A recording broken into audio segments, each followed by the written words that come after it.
जोधा जी, वो नीचे तय खाने वाला कुछ बीमार लगता है जी।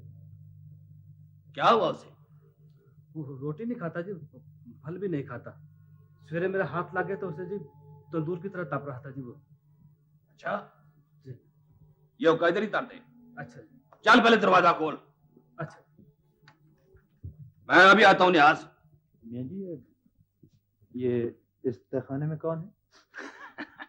ओए है एक चीज बताऊंगा वक्त आने पर। कितने साल हो गए जी इसे यहाँ? दिसंबर में पूरे 5 हो जाएंगे।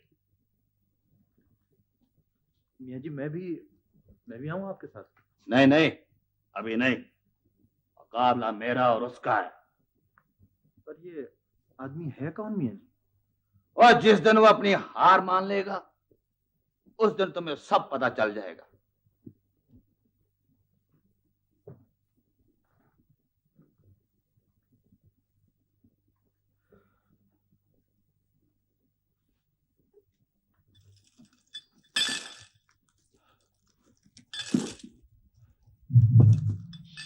सुना है कुछ बीमार शुमार हो?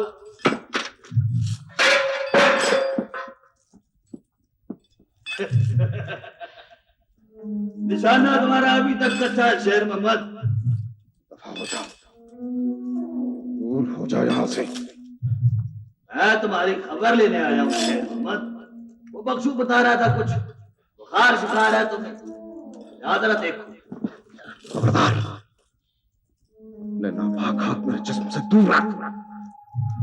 मर जाओगे शेर मोहम्मद। मर तो मैं उसी दिन गया था हशमत खान, जब तूने मेरे दिमाग का खून किया था। अब तो मैं लिखी हुई उम्र पूरी कर रहा हूँ। मुझे तुझसे भीख नहीं चाहिए, मुझे तन्हा छोड़ दे। सिद्ध छोड़ दे शेर मोहम्मद। और 25 साल में तो दरख्त अपनी जड़ें छोड़ देते हैं। हशमत खान, ये दरख्त की जड़ें जमीन में होती हैं और जमीन तेरी तरह बेगैरत नहीं। हड्डियां मिल गई है तेरी, मगर मुकाबले आपकी स्टंट फिल्मों वाले बोलता है। मेरी बात मान ले शेर मोहम्मद, अभी वक्त है। मैं तेरा इलाज कराऊंगा, तुझे दुनिया भर की नींद खरीद दूंगा। तू मुझे खरीद कर देगा? तू जो 25 बरस से कुत्तों की तरह मेरी बूटियां नोच रहा है। शेर मोहम्मद,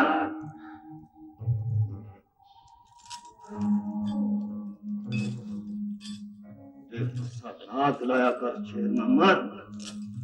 फिक्रे ये ना हो एक दिन मुझे सचमुच तुझ पर कुत्ते छुड़वाने पड़े। मुझे वो मंजूर है। अच्छा, अगर तेरी यही मर्जी है तो फिर यही सही।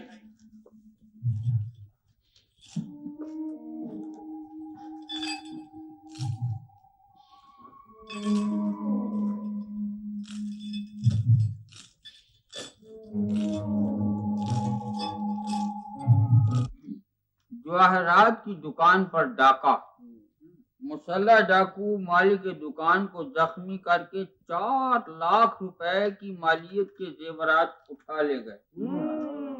दुकान के मालिक इब्राहिम ने शोर मचाने की कोशिश की तो उसे बंदूक के बट मारे गए, जिससे उसके जबड़े की हड्डी टूट गई। ताहाल मुलजिमों का कोई सुराग नहीं मिल सका। पुलिस तफ्तीश कर रही है। मास्टर जी, ये हर खबर के आखिर में पुलिस तफ्तीश क्यों करती है? अरे पुलिस का काम ही तफ्तीश करना होता है। अब तुम चाय वाली हो तो चाय बनाओगे, खेतों में ट्रैक्टर तो नहीं चलाओगे। देखा मास्टर जी, ये महंगा फिर मुझे छेड़ रहा है। अरे भाई महंगे, तुम्हें कितनी मर्तबा कहा है कि जमीन का नाम लेके जिले को मत सताया करो। पर मास्टर जी, इससे ये पूछिए, इसे इतनी तकलीफ क्यों होती है जमीन ना होने की? हमारे पास तो कोई जमीन नहीं है हमने कभी इसकी तरह कुड़कुड़ कुड़कुड़ नहीं किया। बरखुरदार, हर एक की कोई ना कोई कमजोरी है। अब अगर जिले की कमजोरी जमीन है तो तुम उस पे एतराज क्यों करते हो? इसका तो दिमाग खराब है जी। अल्लाह का शुक्र क्यों नहीं मनाता कि इसकी दुकान है, होटल है, कार है, और हर वक्त इसके पेट में जमीन के मरोड़ उठते रहते हैं। क्या है जमीन में? है सब कुछ जमीन ही में तो है। इज्जत, आबरू, मकाम, सफेद पगड़ी, ऊंची बुच्छे, ये सब नाम ही नाम है जीले।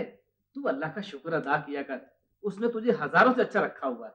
ये बात तुम्हारी समझ में नहीं आएगी।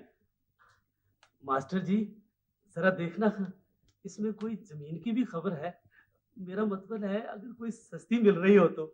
जमीन तो तुझे जिन की तरह चमड़ी हुई है, और चाय बना के पिलाओ। आओ आओ चाचा इलमदीन जी, आओ बैठो। आए तो बड़े टौर निकाले हुए हैं, खैर तो है। वालेकुम। वालेकुम अस्सलाम। शहर जा रहा हूँ अच्छा मोहम्मद रशीद के पास। अच्छा, वो खैरियत से तो है ना?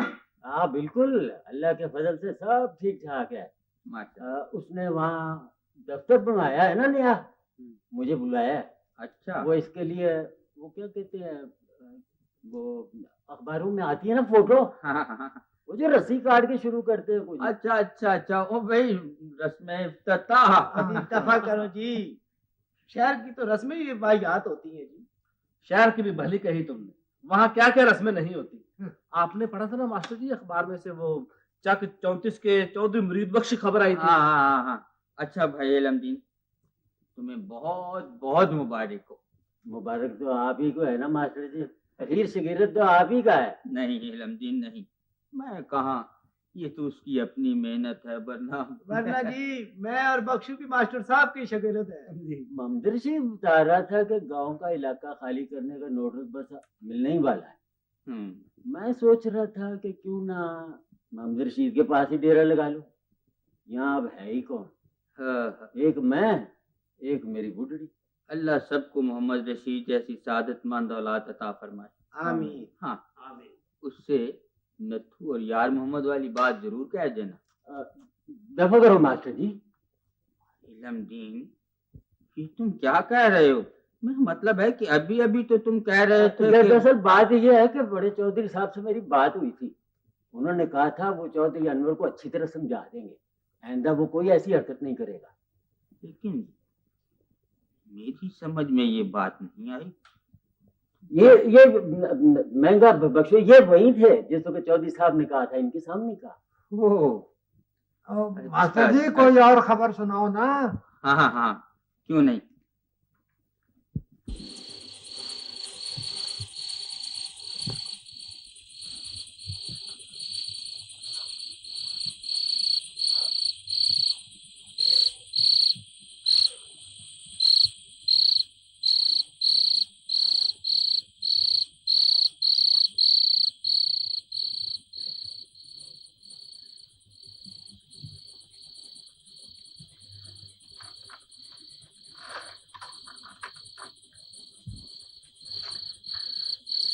क्या बात है भाई सैदगुल, क्या देख रहे हो?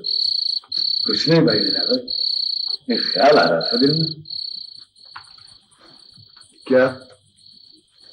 यही कि मेरी बात का बुरा ना मानो। ऐसी क्या बात? मैं इतने दिनों से देख रहा हूं, लगता है कि तुम बहुत परेशान, हर वक्त खोए खोए से रहते हो। क्या मैं तुम्हारी कुछ मदद कर सकता हूँ? लगता है जैसे तुम्हें किसी चीज की तलाश है। तुम ठीक समझे हो भाई सैदगुल, मैं एक आदमी की तलाश में यहाँ आया हूँ। फतेह शेख की? तुम्हें कैसे पता चला? ये गांव इतना बड़ा नहीं है भाई दिलावर। सुबह किसी से बात करो तो सूरज डूबने से पहले आधे गांव को पता चलता है। ये फतेह शेख कौन है और क्यों ढूंढ रहे तुम उसे? फतेह शेख मेरा दुश्मन है, मेरा सबसे बड़ा दुश्मन। मगर इस नाम का तो कोई आदमी यहाँ नहीं रहता। हाँ, ये किसी आदमी ने बताया था कि उसने फतेह शेर को इस इलाके में देखा है। कब? कोई 3-4 साल पहले की बात। 3-4 साल तो बहुत होती है। बस मुझे यही सुराग मिला है मगर क्या काम है तुम्हें उससे? काम? उसे कत्ल करना है भाई सैदुल। कत्ल? हाँ, अगर मेरे बस में हो तो मैं हजारों दफों से जिंदा करूं और कत्ल करता जाऊं। क्या तुम मुझे अपनी कहानी सुनाना पसंद करो? मेरी कहानी बहुत मुख्तसर है भाई सैयद गुल। मुझे जमीन से एक आदमी के बोझ को कम करना है। मगर क्यों? कौन है ये फतेह शेर? मुझे फतेह शेर के अलावा कुछ भी ठीक से याद नहीं है। मैं लाहौर में LLB में पढ़ रहा था। हम 2 भाई थे। हमारे वालिद साहब हमारे बचपन ही में फौत हो गए थे। एक दिन जब मैं कॉलेज से हॉस्टल पहुंचा तो मुझे टेलीग्राम मिला। उसमें मुझे फौरन गांव पहुंचने के लिए कहा गया था। मैं पहली गाड़ी से गांव रवाना हो गया। मुझे पता नहीं था कि यह सफर शहर से गांव का नहीं बल्कि वकील से मुजरिम तक का है। मैं गांव पहुंचा। सब लोग हवेली में जमा थे। मेरा बड़ा भाई सिकंदर जख्मी पड़ा था। पहले तो मेरी समझ में कुछ ना आया। सब लोग ऊंची ऊंची आवाज में बातें कर रहे थे। क्या मैंने इसे बहुत रोका था, बड़े वास्ते दिए थे कि मुझे गांव वालों को खबर कर लेने दे, पर ये तो गुस्से से पेट्रोल हो रहा था। मुझसे कहने लगा तू भी चला जा, ये मामला मेरी इज्जत का है, मैं अकेला ही जाऊंगा। पर पुत्र मंसूर है, और तुमको चाहिए था फौरन आकर हमको खबर करते, चौधरी हयात मोहम्मद को इतला देते। ये तो अल्लाह का शुक्र है कि गोली इसके बाजू पर लगी है, अगर मुंडे को कुछ हो जाता तो फिर। और बस चाचा, उस वक्त मेरी समझ में यही आया कि जो कुछ भी हो मुझे चौधरी सिकंदर का साथ नहीं छोड़ना चाहिए, और मैं इसके पीछे चला गया। तू कब आया? मैं अभी भी पहुंचा हूं। ये जख्म कैसा है? पुत्र दिलावर, तेरे भाई पे दुश्मनों ने वार कर दिया। जिंदा रहो पुत्र, जिंदा रहो। पर चाचा जी, हमारी तो किसी से कोई दुश्मनी नहीं है। दुश्मनियां तो मौसमी फल की तरह होती हैं पुत्र दिलावर। जब इनका मौसम आता है तो ये खुद ब खुद उगाती है। दिलावर साहब, चौधरी सिकंदर पर नूरपुर के जेलदारों ने हमला किया है। नूरपुर के जेलदारों ने? अगर वो तो सारे हैं पास सिकंदर के। यही तो चक्कर है, जलदारों के फतेह शेर ने चौधरी सिकंदर की मांग को अगवा कर लिया। चौधरी साहब, मैं तो वारदात बयान कर रहा हूँ जी। शेर ने पास सिकंदर की मांग को अगवा कर लिया? कौन है ये फतेह शेर? मैं बताता हूँ पुत्र। फतेह शेर चौधरी असलम का भतीजा है, उसके बड़े भाई अकरम का पुत्र। तो उसने अपने सगे चाचे की लड़की को क्यों अगवा कर लिया? अगर वो उसे शादी करना चाहता था तो क्या मुश्किल थी उसे? मुश्किल ये थी पुत्र दिलावर कि चौधरी असलम और उसके बड़े भाई के दरमियान बोलचाल बंद है। कई सालों से मुकदमेबाजी चल रही। इसको जब पता लगा तो ये सीधा उनके गांव पहुंच गया। वहां फतेह शेर के बाप और भाइयों के साथ सख्त तल्ख कलामी हो गई। बात बढ़ गई, उन्होंने फायरिंग करके इसे जख्मी कर। बड़ी गलती की चौधरी सिकंदर ने, बड़ी गलती की। ऐसे मौकों पर आदमी को कभी अकेले नहीं जाना चाहिए। आहो जी, ऐसे मौके पर 4 आदमी साथ हों तो अगले को भी हथियार उठाने से पहले 10 मर्तबा सोचना पड़ता है। और मैं तो कहता हूँ हम इंतजार किसका कर रहे हैं? हाँ, मोतियां वाली सरकार दी चौधरी फतेह शेर के ओदे सारे टब्बर को अगर फर्श ना कर देता तो मेरा ना छीमा माची नहीं। आओ मेरे साथ। आराम से पता चलने दो किस्सा क्या है। कमाल करते हो यार चौधरी दिलावर, तुम। उसने तुम्हारे भाई का बाजू तोड़ दिया और तुम अभी तक सोच रहे हो। यही तो मुसीबत है शर तलीम की। किस्सा क्या है पास सिकंदर? बताया तो है चाची ने तुझे। फतेह शेर मेरी मंसूरा को उठा कर ले गया है। अब मेरे पास सिर्फ 2 रास्ते हैं। या तो मैं बेगैरत बनकर अपनी इज्जत का तमाशा देखता रहूं, अपनी इज्जत का जनाजा उठने दो, या फतेह शेर के टुकड़े टुकड़े करता हूं। तुमने चौधरी असलम साहब से बात की है? वो इस काबिल कहाँ है कि कोई बात करे? जिसकी लड़की को अगवा कर लिया जाए वो बोलने के काबिल ही कहाँ रहता है? तो अब तुमने सोचा है कि नूरपुर पर हमला कर दिया जाए। तुम्हारे ख्याल में क्या करना चाहिए?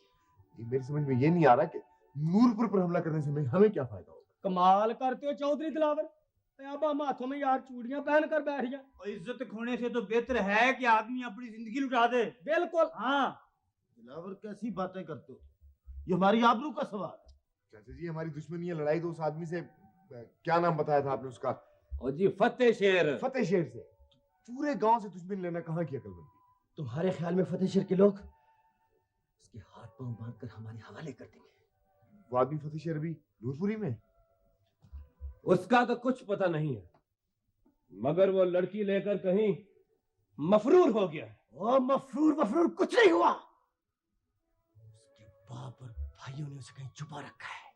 तुमने बात की थी उनसे? वो तो कहते हैं हमें कुछ मालूम नहीं है, लेकिन मुझे यकीन है कि वो सब लोग अंदर से मिले हुए हैं। पासिकंदर देखो, क्या ये बेहतर नहीं होगा कि हम जोरा भाभी के बाप से मिलकर पुलिस में रिपोर्ट कराएं? यार अजीब आदमी हो चौधरी दिलावर, तुम खून सार के रख देता है इसकी इस बात में। और पुलिस की मदद तो वो लेते हैं जो जती सती कुछ नहीं होते। और हम अल्लाह की मेहरबानी से इन्हें जवान है, पिंड की इज्जत पर 5-7 जाया भी हो जाएंगे तो ऐसी कौन सी क़यामत आ जाएगी? क्यों लोग इस मसले को कानूनी तरीके से हल क्यों नहीं करते हो? मैं जाता हूँ नूरपुर, आज ही पुलिस में रिपोर्ट दर्ज होगी, फिर मैं देखता हूँ फतेह शेर कैसे बचता। रहने दो चौधरी दिलावर, इस तो के मसले पुलिस के जरिए से नहीं, डंडों के जोर पर हल होते हैं। शाबाश, आज ही सारे दोस्तों को अमरूदों वाली बाग में आने का कह दो, फैसला आज ही शाम को होगा। आज शाम को फैसला शाम। चलो।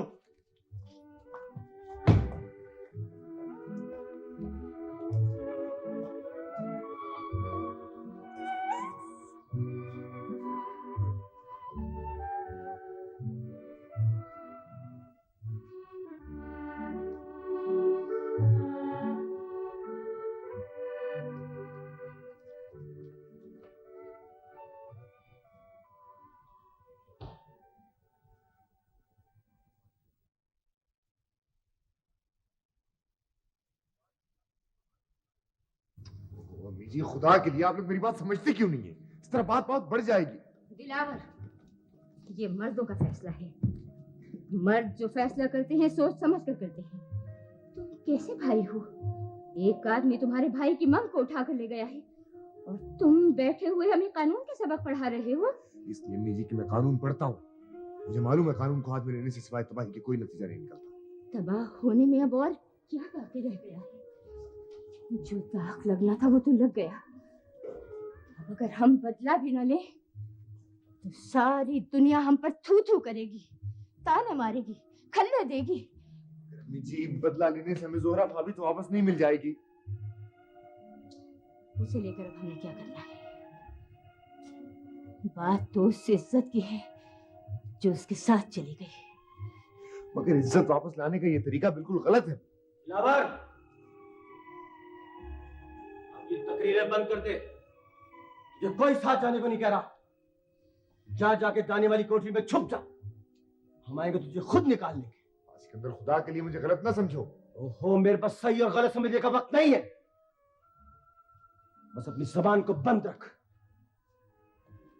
तेरी बातें सुन के मेरा सर शर्म से झुक जाता है।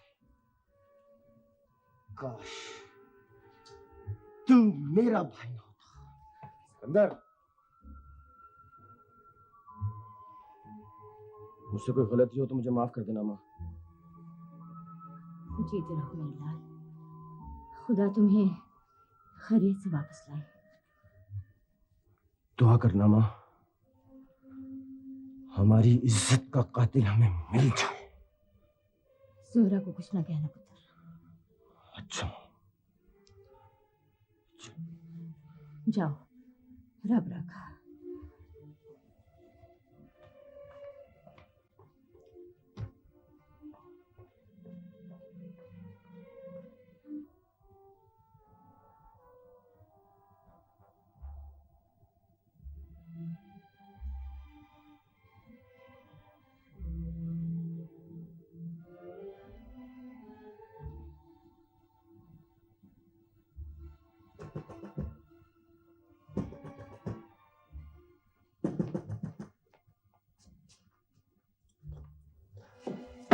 क्या हुआ? बाकी सब लोग किधर हैं? सिकंदर कहाँ है? ओ जी, चलो सिकंदर, वो जखीरे में चले गए हैं। क्यों? पुलिस बहुत थी जी वहां, बड़ी नफरी थी। पुलिस? हाँ जी, जैलदारों ने पहले से पुलिस को इतला दी हुई थी। अभी हमने 2-3 राउंड ही फायर किए थे कि पुलिस ने चारों तरफ से घेर लिया। रहमा और नजीरा तो गए जी। मेरे खुदा, मैं इसीलिए तुम लोगों को पहले ही मना कर रहा था। क्या हुआ? कौन है ये? नूरा। सिकंदर कहाँ है? चौधरी सिकंदर खैरियत से हैं चुदरानी जी? पुलिस पीछे थी इसलिए जरा जखीरे में चले गए। उन्होंने कहा है कि सुबह तड़के ही सरदार अली वकील के पास जाकर सबकी जमानतों का इंतजाम करवा लें। अच्छा अच्छा। अच्छा, अब चलता हूँ। तुम कहाँ जा रहे हो? मैं अब वहां जा रहा हूँ जी, बस आपको इत्तला देने आया था। तुम तो बहुत जख्मी हो नूरे। कोई बात नहीं चौधरी साहब, लड़ाई झगड़े में जख्म तो लगते ही रहते। थोड़ी देर में पुलिस यहाँ पहुंच जाएगी, मेरी मौजूदगी आपके लिए भी खतरा है। मैं चलता हूँ, मगर वकील का ना भूलिएगा।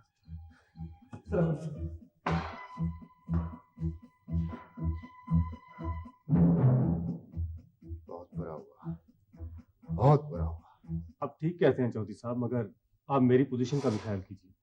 जवाबी पर्चे मैं 1 नहीं 10 करने को तैयार, पर इस वक्त मुझको सबसे पहले मुलजिमों की गिरफ्तारी की जरूरत है। डीएसपी साहब ने मुझे 24 घंटे की मोहलत दी है।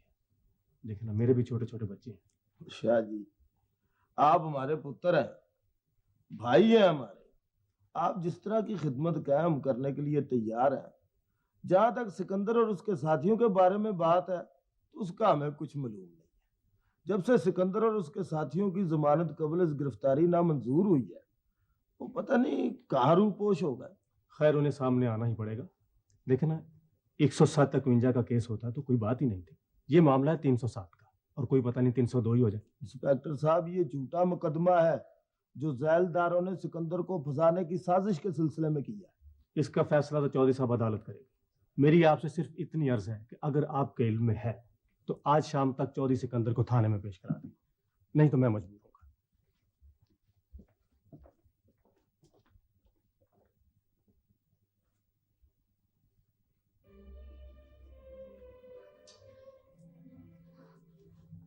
अब क्या होगा? घबराने वाली कोई बात नहीं है भाभी।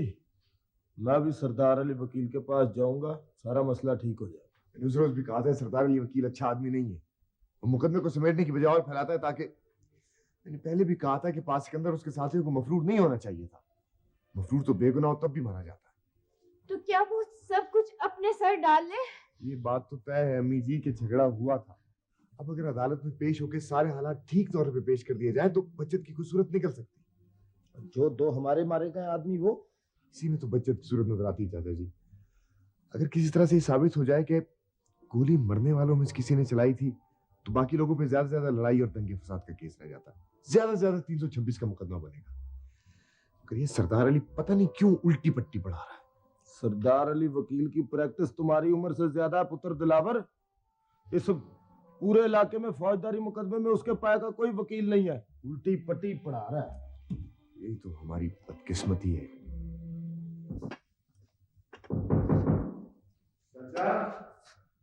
हाँ पुत्र दिलावर, लांग आओ, आ जाओ।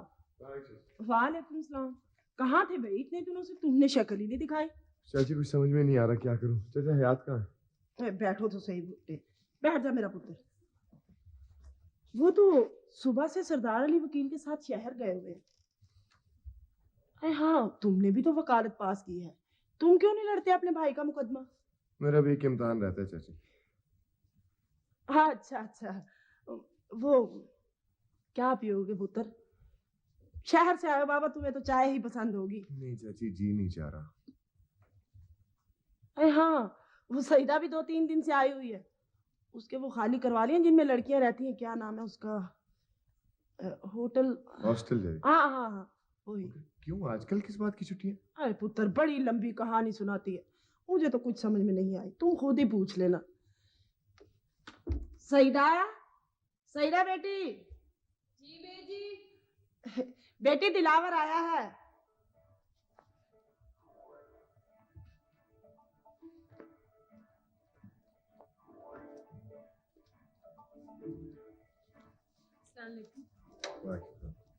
शुक्र है आपकी शक्ल भी नजर आई।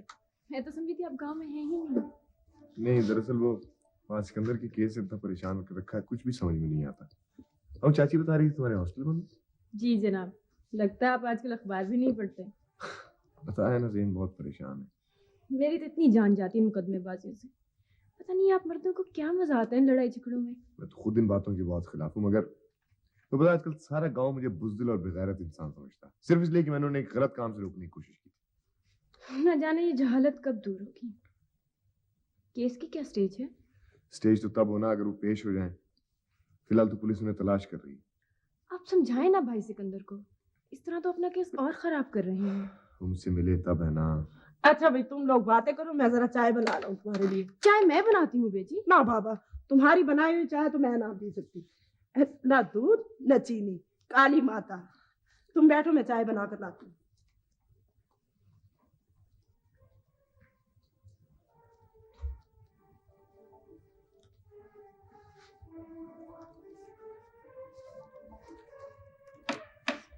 बहुत सी बातें थी आपसे करने वाली, मगर अब हाँ, मैंने भी बहुत सी बातें सोच रखी थी कि तुम मिलोगी तो करूंगा, मगर मतलब एकदम बुझ सा गया है। मैं तो कहती हूँ जिस तरह भी हो ना आप भाई सिकंदर से मिलें और उन्हें समझाएं। आखिर वो सारी जिंदगी के लिए मफरूर तो नहीं रह सकते। देखो, कोशिश करता हूँ। ओहो, बात कानून की नहीं इंतकाम की है दिलावर।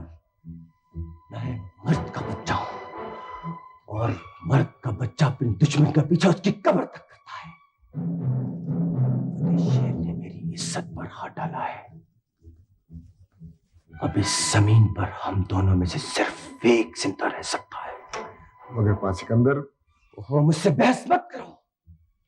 ये बात तुम्हारी समझ में नहीं आएगी। इस कायनात में मुझे फतेह शेर के अलावा कुछ दिखाई नहीं देता। उसकी मकरूर सूरत हर वक्त मेरे चारों तरफ घूमती रहती है। वो मेरा मजाक उड़ाता है, मुझ पर हंसता है, मुझे खल्ले करता है। अब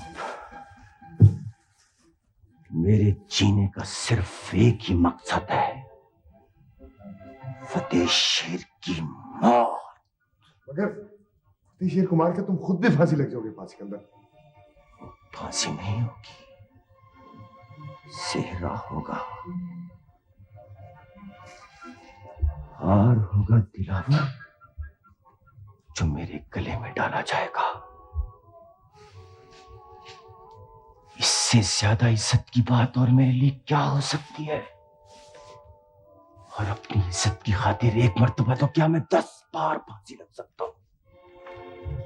इतनी नफरत है तुम्हें फतेह शेर से? इससे भी ज्यादा।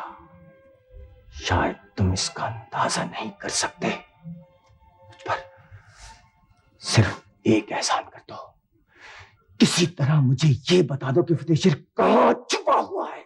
मगर मैंने तो उसे आज तक देखा भी नहीं, तुम्हारी मंगनी में तो शरीक नहीं हुआ था वो। लेकिन तुम जरूर उसे पहचान लोगे। जब तुम उसे देखोगे तो मेरी नफरत तुम्हारी आंखों में आग की तरह भड़क उठेगी, इसलिए कि तुम मेरे भाई हो, मेरे बाप का खून हो।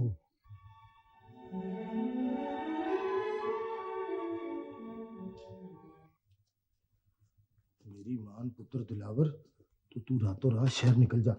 मैं सरदार अली वकील से बात करके सारा मसला तय कर लूंगा। मगर चाचा जी, पुत्र जिद नहीं करते, मैंने ये बाल धूप में सफेद नहीं किए। पुलिस भाभी को पकड़ के थाने ले गई है। इसका मतलब है कि ऊपर से सख्ती हो रही है, वरना किसी की जरूरत थी कि भाभी को कोई थाने लेके जाता। मगर इस सरासर नाजायज। बेटे, ये तो तेरे लिए नाजायज है ना। सिकंदर की मुसलसल रूपोशी से पुलिस तंग आई हुई है। अब उन्होंने कोई ना कोई कार्रवाई तो डालनी थी। अगर तू कार पे होता तो तुझे भी पकड़ के ले जाता। मगर किस इल्जाम में? फिर किताबों वाली बात।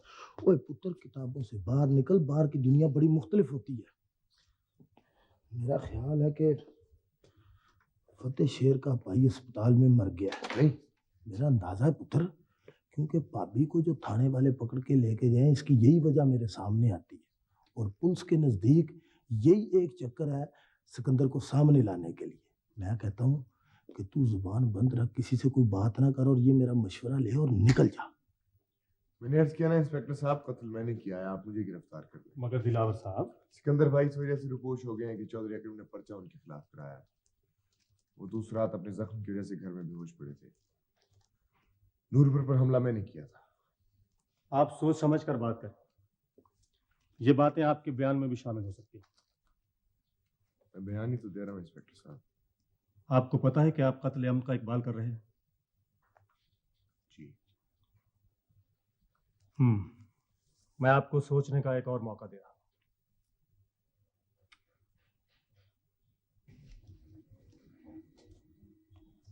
मैं तुझे कैसे समझाऊं, इस बेवकूफी से बाज आ जा। बेवकूफी नहीं है पास सिकंदर, मैंने बहुत सोच समझ कर यह कदम उठाया है। लेकिन बेवकूफी इस तरह तुझे फांसी भी हो सकती है। तुम्हें भी हो सकती है। की बात और है। कैसे और है? तुम मेरे भाई नहीं हो, मेरे बाप का खून नहीं हो। लेकिन तुमने ये सब कुछ क्यों किया? वो मेरी और तुम्हारी माँ को थाने ले आए थे पास सिकंदर। क्या हम इसलिए जवान हुए कि हमारी माँ थाने कचहरी में धक्के खाती फिरे?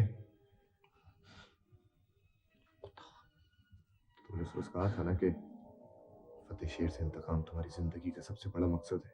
हाँ। और ये भी कहा था कि फतेह शेर को कत्ल किए बगैर तुम इज्जत का सांस भी नहीं ले सकते। कहा था। तो जाओ फतेह शेर को ढूंढो और अपने। मैं अपने किए की सजा तुझे नहीं भुगतने दूंगा दिलावर, नहीं। जिद ना करो पास सिकंदर, तकदीर में यही लिखा था। मैंने सोने को रोकने के लिए बड़ी तदबीरें लगाई, लेकिन तकदीर के लिखे को कौन मिटा सकता है? अम्मी जी का ख्याल रखना और कोशिश करना वो मुझे मिलने ना आए। उन्हें देखकर मुझे अपने आप पर काबू नहीं रहता। मैं एकदम बहुत कमजोर महसूस करने लगता हूँ। उनका तो रो रो कर बुरा हाल है दिलावर। अगर मैं बच गया पास सिकंदर तो मुझे फतेह शेर की मौत की खबर जरूर सुनाना। पता नहीं क्यों उसके लिए तुम्हारी नफरत मेरे दिल में भी जड़ पकड़ गई है। फिर क्या हुआ भाई दिलावर? यूं मुझसे जुदा होकर पास सिकंदर फतेह शेर की तलाश में निकला। अभी मेरा मुकदमा चल रहा था कि मुझे पता चला उसने फतेह शेर को ढूंढ लिया है। लेकिन इससे पहले कि वो फतेह शेर पे वार करता, फतेह शेर ने उसे गोली मार दी। मुझे 10 साल कैद हो गई। सिकंदर की मौत और मेरी गिरफ्तारी से माँ इसी बिस्तर पे पड़ी कि फिर उसे उठना नसीब नहीं हुआ। वो भी सिकंदर से जा मिली। जेल में मेरी जिंदगी एक आतिश फशां की तरह थी। फतेह शेर से इंतकाम और नफरत का लावा मेरी रगों पे में समा गया था। मेरे जी चाहता था मैं किस तरह जेल की दीवारें तोड़ के उस फतेह शेर के टुकड़े टुकड़े कर दूं, मगर वक्त में मेरा इख्तियार नहीं था।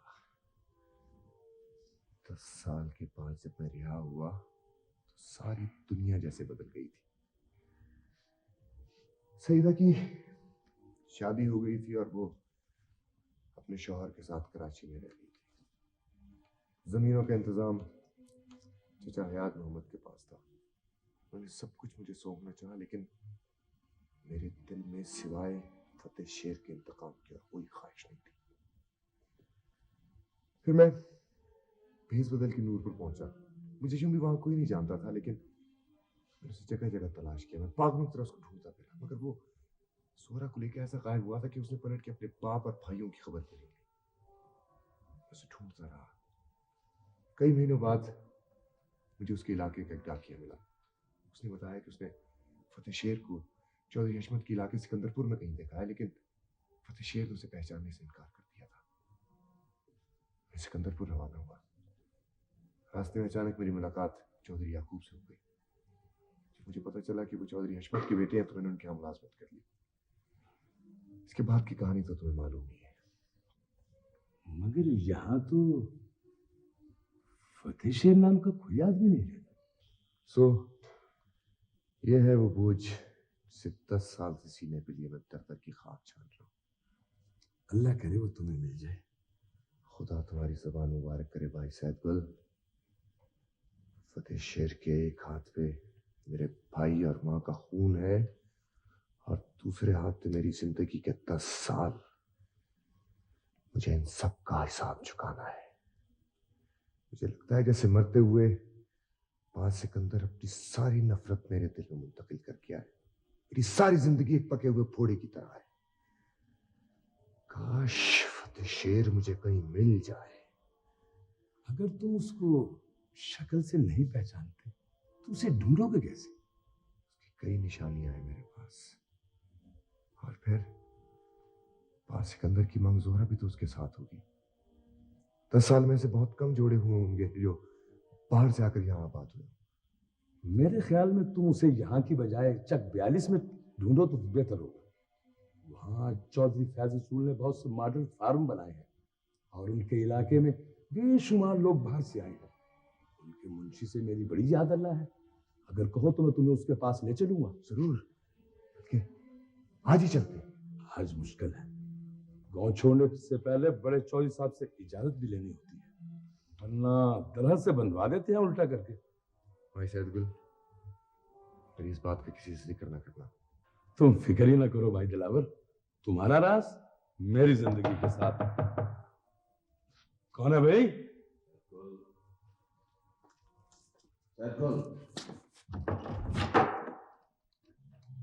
दिलावर है यहाँ? हाँ मौलाना। कौन? क्या बात है मौलाना? गड़बड़ हो गई शहजादे। चौधरी अनवर के काम से शहादत पर गया था, काम नहीं हो सका, उल्टी पुलिस पीछे लग गई। सारे गांव में तुझसे मेरी मुलाकात सबसे कम है, लेकिन पता नहीं क्यों इस वक्त सबसे पहले तेरा ध्यान आया। हुक्म करो ब्रादर।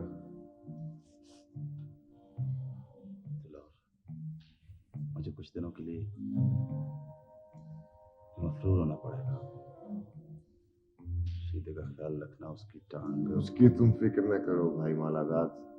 जैसे वो तुम्हारा बेटा है वैसे ही मेरा भी बेटा है। जी हो शहजादे। जी हाँ, तेरी भाभी को मैंने समझा दिया, जैसे तुम मेरा भाई हो वैसे ही उसका भी भाई है। ख्याल रखना। उसकी तुम फिक्र न करो। ये बताओ मामला क्या है? मामला तुझे फिर बताऊंगा, इस वक्त खतरा है। वो आ गए। ले शहजादे, रब रखा। दरवाजा बंद कर दो भाई साहब। बहुत बेहतर।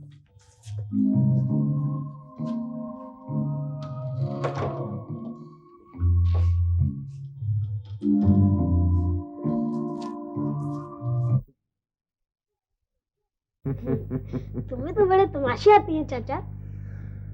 आते थे बेटे, अब तो बहुत से भूल गए हैं। अब्बा को तो कुछ भी नहीं आता, हर रोज गुस्सा चढ़ा रहता है। बदमाश। आने दे मौलादात को, बताऊंगा उसे। अब्बा को ना बताना। क्यों? डर लगता है उसे? तो बड़ा प्यार करता है तुमसे, कभी डांटता भी नहीं है। पता नहीं, फिर भी डर लगता है। पता है, पूरा गांव से डरता है। एक बात बताऊं चाचा, मेरे अब्बा के पास ना इतनी बंदूकें हैं। अच्छा? एक दिन ना मैंने बंदूक चलानी सीख ली। सीख ली? हाँ सीख ली, लेकिन उठाई नहीं जाती, बड़ी भारी है। अच्छा अच्छा। अरे अपनी माँ से कहना मैं जरा चौधरी अनवर की हवेली तक जा रहा हूँ, मौलादात को पता करना। अभी बैठो ना, मुझे अकेले डर लगता है। मौलादात की बेटियों के डरते हो? अम्मी आएंगे तो चले जाना। अच्छा। चाचा, वो तुमने कहानी तो पूरी सुनाई ही नहीं थी। कौन सी? वही बादशाह सलामत और तरबूज वाली। वो हाँ, वो सुनाएंगे किसी वक्त। दरअसल दिन के वक्त कहानी नहीं सुनाते ना। क्यों? मुसाफिर रास्ते भूल जाते हैं बेटे। ये कैसे हो सकता है? कहानी आप मुझे सुनाएंगे, रास्ता मुसाफिर भूल जाएंगे। वो बात ये है बेटा कि अच्छा खैर छोड़, तुम्हें एक ट्रिक सिखाएं, ठीक है?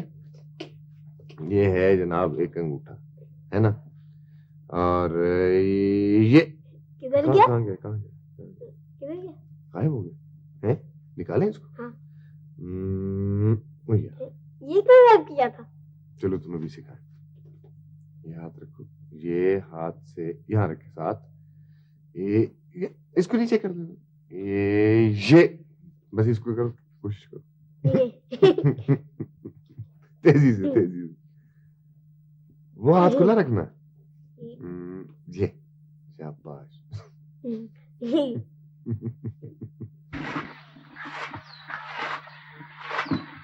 तू कब आया? बड़ी देर से आया हूँ मियाँ जी। कुछ गड़बड़ हो गई है जी। वो कोई बंदा मार दिया है? नहीं नहीं मियाँ जी, नहीं, बंदा नहीं मारा। वो तो तेरी जान क्यों निकली जा रही है? बैठ, आराम से बैठ। हाँ, अब बता क्या बात है? और तू बात कर पुत्र, ये मेरे बंदे हैं, इनको पता कि मेरी मुखबरी करने वाला आज तक जिंदा नहीं बचा। हाँ, क्या बात है, क्या कर आया है? जी वो नथु चौकीदार की लड़की थी ना जी, जीरा, वो मर गई है। कैसे? जी खूह में छाल मार दी है उसने। अच्छा? हाँ जी, मैंने जी उसकी शादी कराई थी ना गौस मोहम्मद के साथ, उसकी बनी नहीं अपने खाविंद के साथ। वो कल रात गौस मोहम्मद से लड़कर अपने बाप के घर चली गई। जी मैंने मौलादाद को भेजा था उसे समझाने के लिए। अच्छा, तो ये मौलादाद ने कोई काम दिखाया है? नहीं नहीं जी नहीं, मौलादाद ने कुछ नहीं किया। वो तो जी बस एक दो हाथ लगाए थे नथु को उसने। बड़ा भारी हाथ है तेरे इस मौलादाद का, इसको जरा किले से बांध के रखा कर। वो जी वो लड़की को गौस मोहम्मद के घर छोड़ गया था, पता नहीं वहां से वो किस वक्त निकली है, हमें तो उसकी लाश ही। ये लाश किधर है? उसका बंदोबस्त कर दिया है जी मैंने, वो नथु थाने चला गया है। उसको पता है जीरा के मरने का? नहीं जी, मेरे आदमियों के अलावा किसी को नहीं पता। उसने तो मौलादाद के खिलाफ अगवा और इरादे कत्ल का केस करवाया। मौलादाद किधर है? उसे भी जी रातों रात मैंने शहर भिजवा दिया था। उसको वापस मंगवा ले। यहाँ जी, और पुलिस उसे ढूंढ रही है मियाँ जी। और इसीलिए तो कहा कि उसे वापस बुलवा ले। मौलादाद मेरे बड़े काम का आदमी है मियाँ जी। तो मैं कब उसे फाइल लगवा रहा हूँ? उसको वापस मंगवा ले और लाश वापस खूह में सुलवा दे। मियाँ जी तुझे जिस बात का पता नहीं है उसमें मत बोल। अच्छा जी। ये गौस मोहम्मद किधर है? उसको जरा बुला, मैं उसे समझाता हूँ कि क्या करना है। गौस मोहम्मद यही है जी। गौसे इधर आ।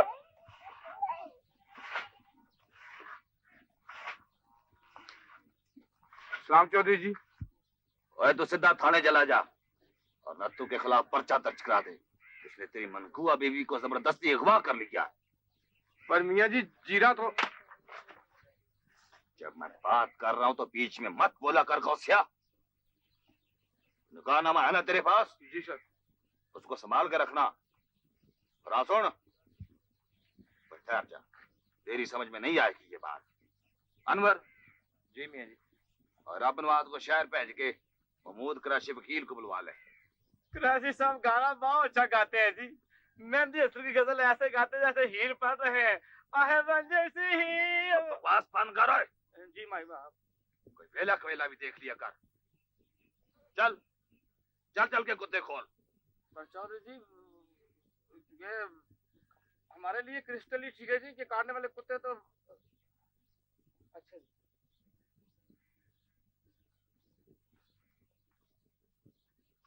हौसला पुत्र, हौसला। अहमद खां का पुत्र है। आप ही इन्हें समझाइए मास्टर जी, ये सरासर जुल्म है। मैंने तो इसे बहुत समझाया है बेटा।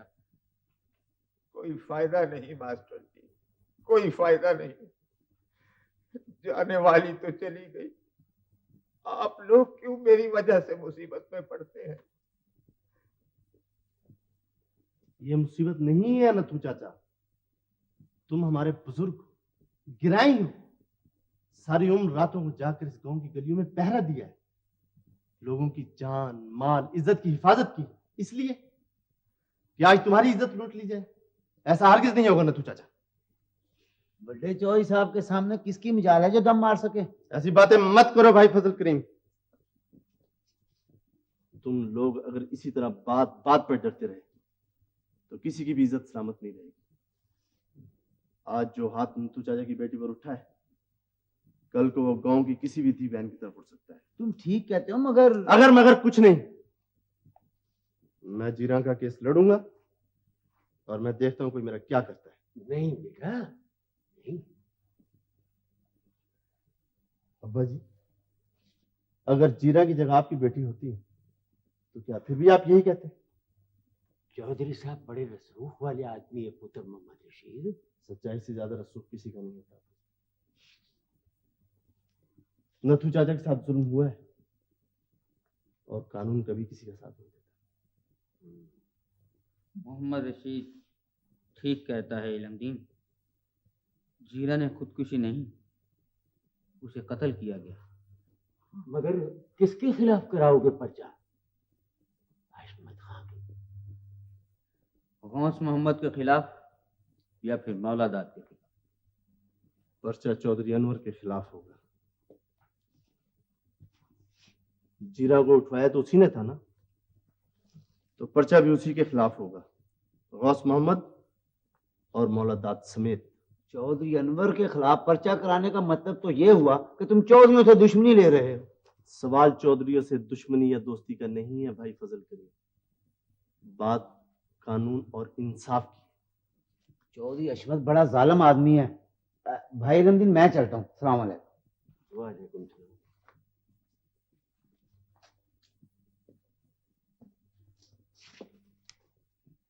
आप सही मायनों में उस्ताद हैं मास्टर जी। और मैं तो चाचा आप मेरी बात सुने।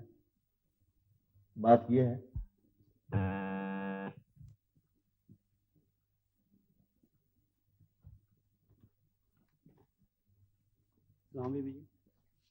वालेकुम अस्सलाम। कहाँ है भाभी? वो तो कहीं बाहर गई है। याकूब भाई भी नहीं है? वो अभी ऑफिस से नहीं आए। अच्छा देखो, जब वो आए तो उन्हें बताना कि मैं आई थी। आप बैठे हैं, शकीला बीबी अंदर है, मैं उन्हें बुलवा देता हूँ। हाँ, बुलाओ।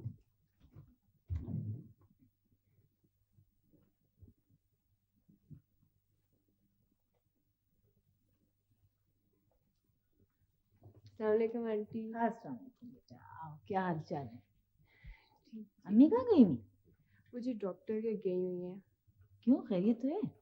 जी हाँ आंटी, वही पुरानी गैस वाली प्रॉब्लम। कह रही थी नाश्ता हजम नहीं होता।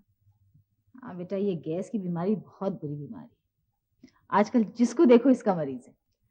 जी हाँ आंटी, दरअसल एक तो हम लोगों की फूड हैबिट्स कुछ अजीब सी हैं, ऊपर से अडल्ट्रेशन इतनी है कि खुदा की पनाह, हराम है जो कोई चीज़ खालिस मिल जाए। ये कौन है बेटा? ये मौलादाद है जी, गांव से आया है। मौलादाद, तुम ज़रा बाहर बैठो।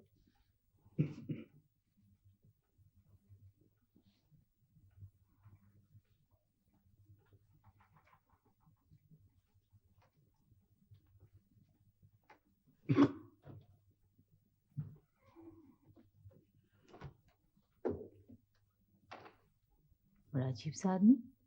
नहीं जी आंटी, आदमी तो बड़ा अच्छा है, यूं ही कुछ सीरियस सा रहते हैं। खौफ आया इसकी आंखों से मुझे। खैर छोड़े से, अब ये बताएं आप पियेंगी क्या? कुछ नहीं बेटा, मैं तो आई थी याकूब भाई से मिलने। बहुत ज़रूरी बात करनी थी उनसे, काफ़ी दिनों से मेरे पास नहीं आए। जी वो कराची गए हुए थे, कल रात की फ्लाइट से ही आए हैं। अच्छा शकीला बेटा, ये बताओ कि फर्रुख से मिलती हो? जी कभी कभी रास्ते में हेलो हेलो हो जाती है। अच्छा, वैसे तुम लोग नहीं मिलते एक दूसरे से? दरअसल आंटी, हम लोगों के डिपार्टमेंट से खासे फासले पे हैं एक दूसरे से। अलबत्ता उनकी उस दोस्त से अक्सर मुलाकात होती है। कौन सी दोस्त से? आपको नहीं पता? ये बड़ी क्यूट सी लड़की है, फेयर सा कम्प्लेक्शन है, नाम मुझे याद नहीं आ रहा, फाइन आर्ट्स में पढ़ती है। हाँ हाँ, वो सीमी की बात कर रही जी हो तुम? जी वही। हैरत है, फरूख ने आपको नहीं बताया? नहीं, मुझे बताया था फर्रुख ने बेटा, बस वो। अच्छा मैं चलती हूँ। मगर आंटी, ये अचानक, ना कुछ खाया ना पिया, प्लीज मैं आपको ऐसे नहीं जाने दूंगी। मैं बस आती ही होंगी। नहीं बेटा, कोई बात नहीं, मैं फिर आऊंगी, कोई तकल्लुफ थोड़ी है, मेरा अपना घर है ये है। अब कैसे जाएंगी? रिक्शे से और किससे? ड्राइवर अम्मी के साथ गया हुआ है, आप कुछ देर रुक जाएं तो।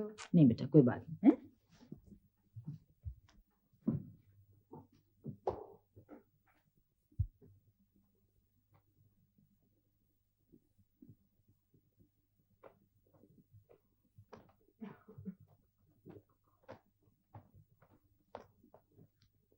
क्या हाल है भाई दिलावर?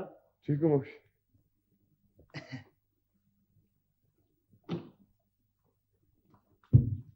चौधरी, आपने मुझे याद फरमाया थे? ओए, ओए, ये तू है दिलावर? जी चौधरी। ओए, ये क्या शक्ल निकल आई है तेरी? और तुझे तो अच्छी लगती थी दाढ़ी। वो दाढ़ी नहीं थी चौधरी जी, शेव बढ़ गया था जी। और आप कहते हैं तो फिर रख लूंगा। आजा इधर आ, मेरे पास बैठ। ओ इधर नहीं, ऊपर बैठ। ओए तू सिर्फ मेरा नौकर ही नहीं है, ओए तू मुझे। बख्शू जी, ये दिलावर तुझे चौधरी गुलाम अली नहीं लगता? जी मान रहा तो कुछ कुछ मिलता है जी। छोड़े जी इसको, इसकी आंखों में तो मोतिया उतरा हुआ है। दिलावर की शक्ल तो हूबहू अपने चौधरी अल्लाह बख्श के गुलाम अली साहब की तस्वीर है जी, बिल्कुल।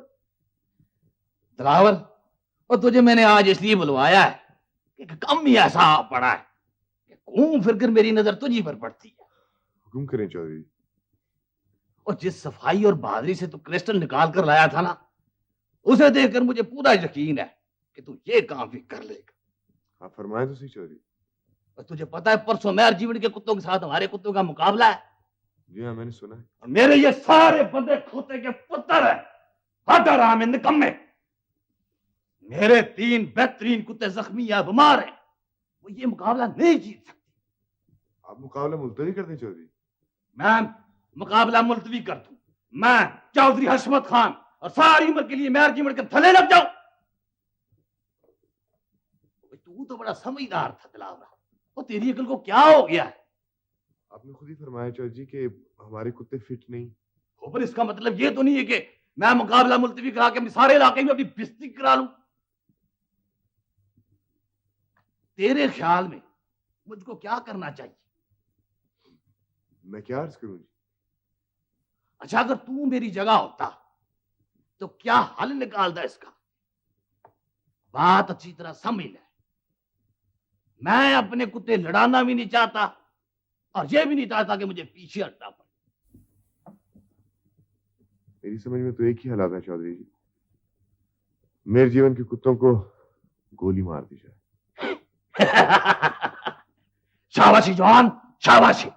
और इसीलिए तो तुझे इतना अच्छा लगता है।